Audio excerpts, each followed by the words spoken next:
Hello guys, स्वागत है आपका मेरे चैनल पे सरकारी फॉर्म गाइड पे। तो आज हम देखने वाले हैं राजस्थान में जो नौकरियां निकली है टीचिंग एसोसिएट की, तो उसके बारे में आज हम आपको पूरी डिटेल देने वाले हैं। तो ये आपकी Rajasthan staff selection board RSSB के द्वारा निकाली गई वैकेंसीज हैं। टीचिंग एसोसिएट के लिए जो वैकेंसी निकाली गई है, ये संविदा और कॉन्ट्रैक्ट बेस पे ये रिक्वायरमेंट निकाला गया 2026 के लिए। तो आप देख सकते हो इसमें टोटल नंबर ऑफ वैकेंसी जो आपकी रहने वाली वो रहने वाली 3,540 पोस्ट। और इसके अंदर जो भी आपको फिक्स्ड सैलरी जो मिलने वाली है वो मिलने वाली है 28,850 रुपए, जो आपको हर महीने जैसे ही आप नौकरी पे जाते हो तब से वो चालू हो जाएगा आपका। ये जॉब आपकी 32 सब्जेक्टों की निकाली गई है, जो हम आगे आपको बताने वाले हैं कौन से 32 सब्जेक्ट हैं, जिसमें आप अपना स्पेसिफिक सब्जेक्ट चेक करके आप उस पर अप्लाई कर सकते हो। आपको एक इंपॉर्टेंट न्यूज बता दूं मैं आपको कि इसका लास्ट डेट जो रहने वाला है वो 3 जून 2026 रहने वाला है। और इसके आपके एप्लीकेशन फॉर्म जो स्टार्ट होने वाले हैं वो आपके जल्दी ही 5 मई 2026 से आपके स्टार्ट हो जाएंगे। तो हम आगे देखते हैं। तो आप आगे देख सकते हैं, ये board staff Rajasthan selection board Jaipur के द्वारा निकाली गई ये वैकेंसीज हैं। इसका नाम है वैकेंसी का आपका टीचिंग एसोसिएट संविदा कॉन्ट्रैक्ट बेस्ड। ये टोटल नंबर ऑफ वैकेंसी आपकी 3,540 पोस्ट है, जो कि 32 सब्जेक्ट के लिए लिया गया है। इसमें आपका टाइप ऑफ अपॉइंटेड वो रहने वाला है, वो आपका कॉन्ट्रैक्ट बेस पे रहने वाला है, जो इनिशियली आपका 5 साल तक रहेगा। और फिर 5 साल के बाद आपका 3 साल, 2-2 साल ऐसे करके आपका एक्सटेंड होता जाएगा, या अगर आपका परफॉर्मेंस अच्छा रहता है तो। आप इसको अप्लाई करने के लिए sso.rajasthan.government.in पे जाके आप इस वैकेंसी के लिए अप्लाई कर सकते हैं। और इसका लास्ट डेट जो रहने वाला है आपका 3 जून 2026 रहने वाला है। अभी आपको मैं बता देता हूँ सब्जेक्ट वाइज वैकेंसी जो निकली है। आप क्लियरली देख सकते हैं, जो आर्ट और साइंस बैकग्राउंड के जो भी बच्चे हैं हमारे मास्टर जिन्होंने भी कर लिया, तो आप देख सकते हैं कंप्यूटर साइंस के अंदर 58 पोस्ट निकली है, इकोनॉमिक्स में 121, इंग्लिश में 314 पोस्ट हैं, ज्योग्राफी में 365, हिंदी के अंदर 393, हिस्ट्री में 355, होम साइंस के अंदर 104, और पॉलिटिकल साइंस में 339, और पब्लिक एडमिनिस्ट्रेशन में आपके 74 जॉब्स हैं, संस्कृत में आपकी 150 है, सोशियोलॉजी में 185, उर्दू के अंदर भी आपकी जॉब है 32, बॉटनी में 85 है, केमिस्ट्री में 103, मैथमेटिक्स के अंदर आपकी 90 जॉब है, फिजिक्स के अंदर आपकी 85 है, जूलॉजी के अंदर आपकी 95 है, और फाइन आर्ट्स जो आपका चित्रकला जो आप ड्राइंग होता है उसके अंदर आपकी 36 जॉब है। तो आप देख सकते हैं हिंदी के अंदर सबसे ज्यादा वैकेंसी 393 निकल के आ रही है।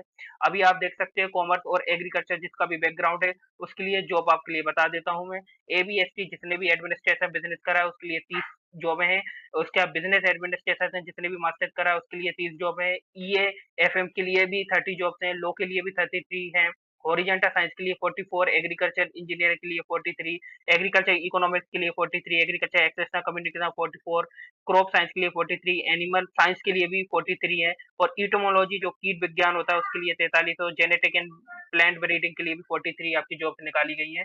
प्लांट पैथोलॉजी के लिए 43 है, ये बॉटनी से सब्जेक्ट रिलेटेड होता है। Social science and agriculture chemistry के लिए 44 जॉब है। तो आप देख सकते हो 3,540 टोटल नंबर ऑफ जॉब्स हैं। अभी आगे आप देख सकते हैं कि एजुकेशन क्वालिफिकेशन में क्या रहना चाहिए। तो आप देख सकते हैं इसके अंदर आपका मास्टर जो कि मिनिमम 55% से आपने अगर कंप्लीट करा है, कोई भी रिकॉग्नाइज्ड यूनिवर्सिटी जो भारत में मान्य है, तो आपके लिए फर्स्ट कैटेगरी आपका ये होना चाहिए। सेकंड आपका जो होना चाहिए वो होना चाहिए आपका मास्टर डिग्री आपने जिस सब्जेक्ट से करा है वो स्पेसिफिक सब्जेक्ट पोस्ट के अंदर मेंशन होना चाहिए। दूसरा चीज है आपका आपने क्लियर करा हो एनईटी और एसएलएलटी और एसीटी परीक्षा अगर आपने क्लियर कर रखी है तो आप इसके लिए एलिजिबल हो, आप अप्लाई कर सकते हो। अगर आपने एनईटी एसएलईटी अगर नहीं करा है, या और अगर आपने इसकी जगह अबाउट पीएचडी डिग्री अगर कर रखा है मिनिमम यूजीसी रेगुलेशन 2009 और 2016 के हिसाब से, तो आप इसके लिए अप्लाई कर सकते हो। आपका जो 5% मार्क का रिलैक्सेशन इसके अंदर मिलने वाला है SC ST OBC different able PWD candidate के लिए, जो कि मिनिमम मार्क का जो क्राइटेरिया रखा गया है उसके अंदर इनको 5% का रिलैक्सेशन भी मिलेगा। पीएचडी में आपको एग्जामेशन तभी मिलेगा अगर आपका एबिलिटी आपका जो भी थीसिस है जो 2 एक्सटर्नल एग्जामिनेटर के द्वारा एवलुएट करे गए हैं, ओपन वाइवा वो से आपका कंडक्ट करा गया हो, 2 रिसर्च पेपर आपने पब्लिश करे हो, तब आपको इसका बेनिफिट मिलने वाला है। और ये जो भी आपका मस्ट सब्जेक्ट स्पेसिफिक एलिजिबिलिटी आप देख सकते हैं, जो भी सब्जेक्ट के रिलेटेड स्पेसिफिक अगर एलिजिबिलिटी अगर कुछ है तो आप ऑफिशियल नोटिफिकेशन में इसको चेक कर सकते हो। अगले आते हैं हम, इसमें एज लिमिट क्या रहने वाला है। तो इसमें एज लिमिट आपका 21 साल से 40 साल के बीच में रहने वाला है। एससी एसटी ओबीसी के लिए 5% का रिलैक्सेशन मिलने वाला है। जेंडर फीमेल कैंडिडेट के लिए भी 5% 5 ईयर का आपका क्राइटेरिया रिलैक्सेशन का रखा है। एससी एसटी ओबीसी फीमेल के लिए 10 साल का आपने रिलैक्सेशन रखा है। अगर आप राजस्थान की डोमिसाइल हो तभी आपको ये रिलैक्सेशन मिलने वाला है। अगर आप किसी अदर स्टेट से अगर इसके लिए आप बेनिफिट के लिए आप अप्लाई करते हो, तो आपको ये बेनिफिट नहीं मिलने वाला है। विडो डिवोर्स के लिए कोई नो अपर अपर अपर लिमिट नहीं रखी गई है। एक सर्विसमैन के लिए 15 साल तक का क्राइटेरिया, पीडब्ल्यू कैंडिडेट के लिए 5 साल के लिए रखा गया। अभी हम आपके लिए देखते हैं सैलरी और कॉन्ट्रैक्ट डिटेल। इसकी जो सैलरी आपकी रहने वाली है वो रहने वाली है 28,805, जो कि फिक्स रहेगी, आपको हर मंथ आपके लिए आएगी। इनिशियल जो अपॉइंटमेंट रहेगा आपको 5 साल के लिए रहेगा, फिर वो 3 साल के लिए बनाया जाएगा। एट अ टाइम आपका 3 साल करके आपका एक्सटेंशन बढ़ाया जाएगा। वो टोटली बेस्ड आपका परफॉर्मेंस एवोल्यूशन पे आपका टोटल बेस रहेगा। 60 साल की उम्र तक ये कॉन्ट्रैक्ट आपका बढ़ाता ही जाएगा।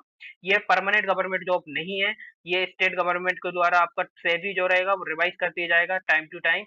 तो ये परमानेंट एम्प्लॉय आप नहीं रहोगे। कॉन्ट्रैक्ट बेसिस पे ये वैकेंसी है, 5 साल के लिए रहेगी और परफॉर्मेंस बेसिस पे आपको 3-3 साल के लिए यहाँ पे बढ़ा दिया जाएगा। उसके बाद आप देख सकते हो आप अप्लाई कैसे कर सकते हो। तो अप्लाई करने के लिए इसको आपके लिए 600 रुपए फीस रखी गई है जनरल क्रीमी लेयर ओबीसी के लिए। और अगर आप non creamy layer OBC Rajasthan के निवासी हैं, एस सी एस टी का आपका डोमिसाइल है, तो आपका फीस 400 रुपए रहेगा। या फिर आप डिफरेंट एबल्ड पीडब्ल्यूडी कैटेगरी में है तो आपका फीस इसमें 400 रुपए रहने वाला है। ये ओटीआर आपका वन टाइम रजिस्ट्रेशन फीस आपका रहने वाला है। अभी देखते हैं इसका एग्जाम पैटर्न और सिलेक्शन प्रोसेस कैसा रहने वाला है। इसमें दो आपके एग्जामिनेशन होंगे। पहला एग्जामिनेशन जो रहेगा आपका जनरल स्टडी रहेगा, जो राजस्थान से रिलेटेड रहेगा, जिसमें history, art, culture, literature, heritage, geography of Rajasthan, Rajasthan politics and administration, economy of Rajasthan और current affairs of Rajasthan. General studies of Rajasthan आपका फर्स्ट पेपर रहेगा। सेकंड पेपर आपका स्पेसिफिक सब्जेक्ट बेसिस पे रहने वाला है। जो भी आपको सिलेबस का इन डिटेल चाहिए तो आप इसको पीडीएफ को डाउनलोड कर सकते हैं एंड इन डिटेल इसके सब्जेक्ट आप देख सकते हैं। तो 32 सब्जेक्ट में से जो भी आपका स्पेसिफिक सब्जेक्ट रहेगा, सेकंड पेपर आपका उससे रिलेटेड होने वाला है। जो भी आपने ग्रेजुएशन और पोस्ट ग्रेजुएशन लेवल पे कोर कॉन्सेप्ट जो पढ़े होंगे, उसके बेसिस पे आपका एग्जामिनेशन आने वाला है।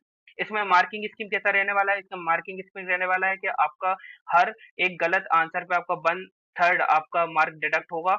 इसमें मिनिमम जो क्वालिफिकेशन दोनों एग्जाम के लिए रखा गया है, ईच एग्जामिनेशन में आपको 36% तक तो लेके ही आना है और एग्रीगेट दोनों को मिला के आपका 40% होना चाहिए।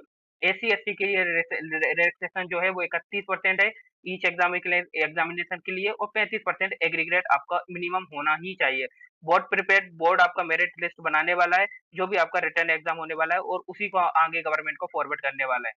अभी आप देख सकते हैं कि आपको अप्लाई कैसे करना है इस जॉब के लिए। तो अप्लाई करने के लिए आपको sso.rajasthan.government.in पे जाना है। आपको वन टाइम ओटीआर आपका करना है, वन टाइम रजिस्ट्रेशन करना है। देन रजिस्ट्रेशन होने के बाद आपकी कैटेगरी स्टेटस पीडब्ल्यू और होम स्टेटस आपको केयरफ्री इसको फिल कर देना है। देन आपको रिक्वायरमेंट पोर्टल पे जाना है, सिटीजन ऐप सिलेक्ट करना है, रिक्वायरमेंट पोर्टल क्लिक करना है अप्लाई नाउ पे। फिर आपको फिल कर देना है पूरा एप्लीकेशन, जिसमें सारी डिटेल आपको आपकी मार्कशीट के हिसाब से फिल कर देना है, एजुकेशन क्वालिफिकेशन, पर्सनल इन्फॉर्मेशन और आपको कुछ डॉक्यूमेंट अपलोड करना है, जैसे कि फोटो, सिग्नेचर और आपका एजुकेशन सर्टिफिकेट, जो आप स्कैन कर देंगे। उसके बाद आप इसको सबमिट कर देंगे। फाइनल सबमिट के बाद सेव करने के बाद आपका एक एप्लीकेशन आईडी जनरेट हो जाएगा। तो गाइस आपको बहुत ध्यान रखना है कि नोटिफिकेशन आपका आपका रिलीज हो चुका है। आप मान सकते हैं 5 मई से आपका ऑनलाइन स्टार्ट हो जाएंगे इसके फॉर्म फिल करना और 30 जून तक ये फॉर्म फिल करे जाएंगे। आपको जो वन टाइम रजिस्ट्रेशन करना है वो लास्ट डेट से पहले पहले करना है, 3 जून से पहले पहले। तो मेरा ये सजेशन रहेगा आप 15 तारीख तक इस फॉर्म को कैसे भी करके फिल कर दें। तो इसका रिटर्न जो एग्जामिनेशन जो बताया जा रहा है अभी तक अनाउंस नहीं है, बट बताया जा रहा है इसका रिटर्न एग्जामिनेशन अगस्त, सितंबर और अक्टूबर मंथ में ही हो सकता है। तो गाइस आप तैयारी चालू कर सकते हैं और इसका मेरिट लिस्ट आपका एग्जामिनेशन होने के बाद इसका मेरिट लिस्ट आपका बन जाएगा। तो गाइस ये था आपका पूरा जानकारी। इसके लिए आप मैंने कुछ की पॉइंट निकाले हैं, तो आप इसमें से टेक अवे कर सकते हो। आपका जो रहे स्टेट टीचिंग जॉब रहेगा गवर्नमेंट के लिए, आपको गवर्नमेंट कॉलेज के अंदर आप टीचिंग दोगे और 32 सब्जेक्ट के स्पेसिफिक आप टीचर रहोगे। आपका फिक्स्ड वेतन रहने वाला है 28,805। एनईटी पीएचडी आपने जरूर करा हो तो ये इसका एलिजिबिलिटी क्राइटेरिया है। तो लास्ट डेट इसका जो रहने वाला है वो 3 जून 2026 रहने वाला है। एसएसओ पोर्टल के द्वारा आप इसको एप्लीकेशन को सबमिट कर सकते हो। तो गाइस फिर अगर आपको ये वीडियो अच्छा लगा हो, अगर आपके लिए कुछ भी अगर आपको जानकारी और चाहिए तो आप कृपया करके कमेंट कर सकते हैं। मैं आपके हर क्वेश्चन का आंसर करने का प्रयास करूंगा। एंड मेरे चैनल को आप ऐसी जानकारी के लिए मेरे चैनल को आप सब्सक्राइब, लाइक और शेयर कर सकते हैं। Thank you guys.